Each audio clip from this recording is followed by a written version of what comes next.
The Striver's Curse is a really interesting phenomenon, and this is something that I found over the course of doing the research for this book. I found that there's a natural trajectory in life to happiness as we age. I ask my students, they're 27, 28, I say, well, okay, 10 years from now, you're gonna be happier or unhappier? They all say happier. I say, why? 10 years from now, they say, well, because all my student loans paid off and because the person I'm in love with might be married to me, because I'll have my business life figured out, life will be set. I say, what about 48? It's like, maybe a little happier.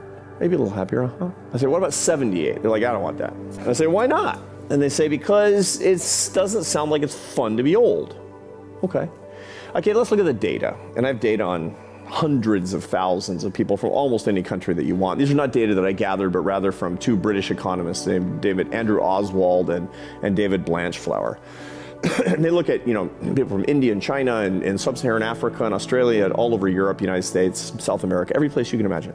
And it all does the same thing. People actually get unhappier over their adult lives. And then around early 50s, it turns around and almost everybody gets happier from early 50s to late 60s. It has a lot to do with emotional regulation.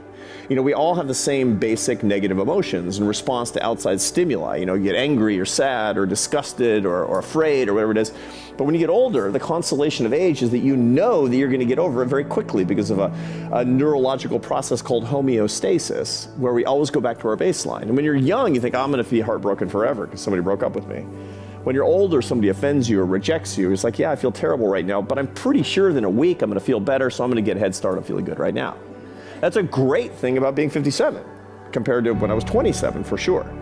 But then a weird thing happens in late 60s, which is, as I mentioned before, you break up into two groups. Half gets happier and happier, and half starts to go back down again. They go back down a lot. It's 50-50.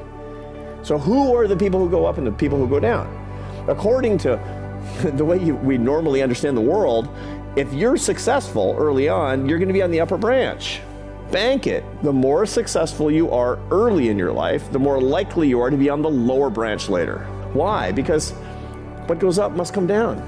You go up, look, if you never do anything with your life, you'll never know if it's over. But if you're a striver, you're a hard worker, you're an ambitious person, you're trying to do a lot, it's gonna have to stop. And when it stops, it hurts.